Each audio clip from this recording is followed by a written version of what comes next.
आज फुलावरची भाजी करायची आहे. थोडं गरम पाण्यात टाकून धुवून घेतली. गरम पाण्यात काढली, स्वच्छ 2 पाण्याने धुवून घेतली मस्त फुलावर.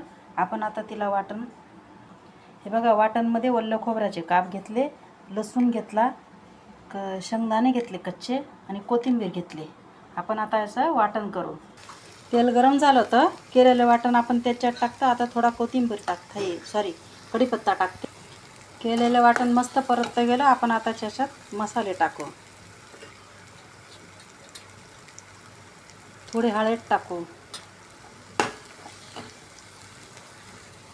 मसाले शिजण्यासाठी थोडं पाणी टाकू आपण.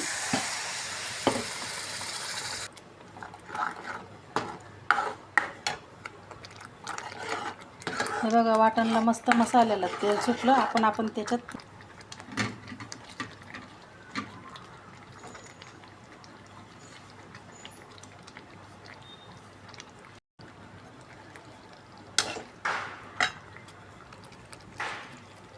थोडं पाणी टाकू. आपण त्याच्यात आता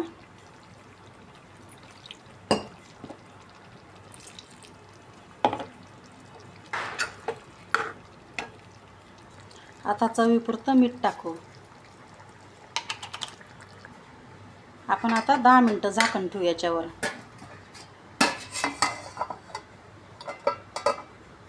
झाले भाजी बघू आपण आता. हे बघा भाजी मस्त शिजून गेली आपली. आता आपण गॅस बंद करू.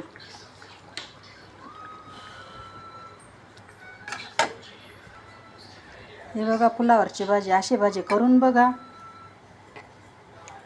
कशी वाटली ते कमेंट करून सांगा.